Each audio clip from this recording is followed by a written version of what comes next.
নমস্কার বন্ধুরা, আমি নিবেদিতা। টলিপাড়াতে আপনাদেরকে স্বাগত। প্রতিভাজ নেশু বিহারী বাবু। সমাজে আমার তিনটি পরিচয়, বিধবা, মেম সাহেব এবং যুবতীর। সততই এই পরিচয়ের আড়ালে আমার আসল পরিচয় ঢাকা পড়িয়া থাকে। যুবতী, মেম সাহেব, বিধবাও যে সাধারণ রক্ত মাংসের নারী হইতে পারে, সমাজ তাহা স্বীকার করে না। আজ সম্পূর্ণ নিঃসংকোচে বলিতে পারি যে আমি চতুর্থ পরিচয়টি কেবল আপনার সাহসের মাঝে সন্ধান করিয়াছি। ছবি চোখের বালি, কণ্ঠশিল্পী অভিনেত্রী শ্রীলা মজুমদার।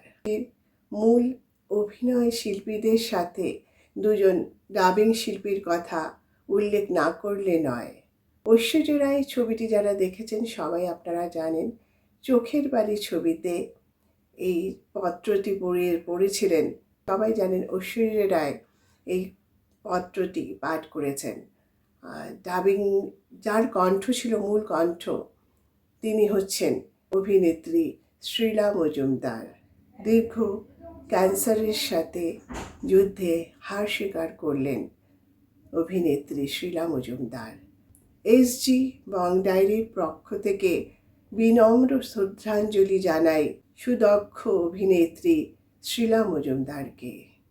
মাত্র 65 বছরে নিভে গেল জীবন প্রদীপ। শৈশবে হারিয়েছিলেন বাবা শ্রী রামচন্দ্র মজুমদারকে। মা ননী মজুমদারই তাকে বড় করেছেন। অভিনেত্রীর একমাত্র বন্ধু।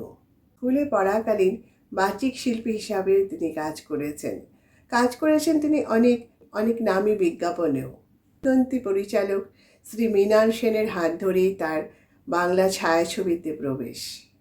বাংলা ছায়াছবির ইন্ডাস্ট্রিতেই নয়, হিন্দি ছায়াছবিতেও তার অবদান ছিল উল্লেখযোগ্য। মৃণাল সেনই তাকে প্রথম নিয়ে আসলেন বাংলা ছায়াছবিতে। তখন মাত্র তার বয়স 16 বছর। থেকেই তার বাংলা ছায়াছবি যাত্রা শুরু।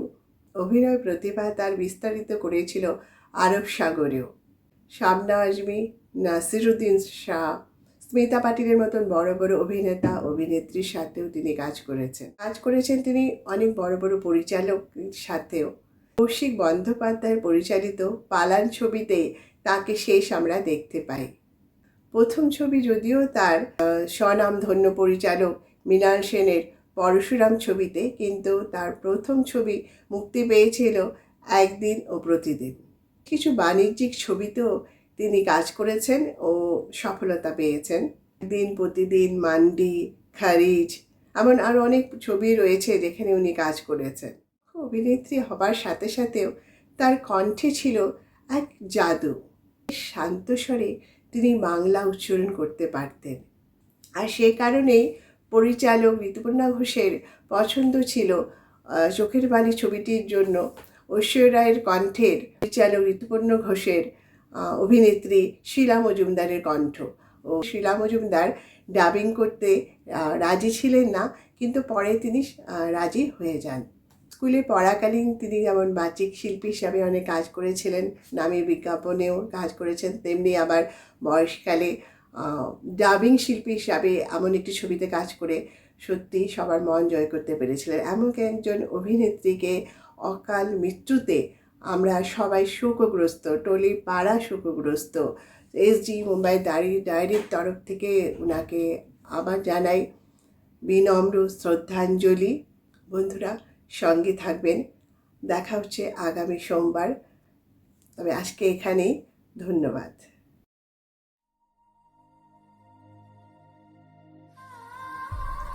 প্রতিভাজ নেশু বিহারী বাবু। বিধবার গায়ে গহনা দেখিয়া আপনার স্বতঃস্ফূর্ত প্রশংসা বাক্য আমাকে সাহস যোগাইয়াছিল।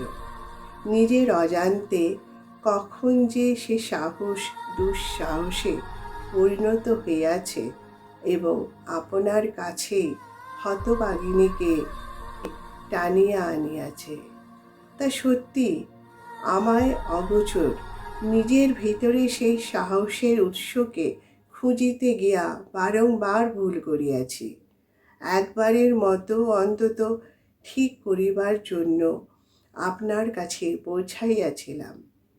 সে অভিজ্ঞতা আপনাকে আনন্দ দেয়নি বলিয়া আমি সত্যিই লজ্জিত। সমাজে আমার 3টি পরিচয়: বিধবা, মেম সাহেব এবং যুবতী। সততই এই পরিচয়ের আড়ালে আমার আসল পরিচয় ঢাকা পড়িয়া থাকে। যুবতী, মেম সাহেব, বিধবাও যে সাধারণ রক্ত মাংসের নারীও হতে পারে, সমাজ তাহা স্বীকার করে না। আজ সম্পূর্ণ নিঃসংকোচে বলিতে পারি যে আমি চতুর্থ পরিচয়টি কেবল আপনার সাহসের মাঝে সন্ধান করিয়াছি।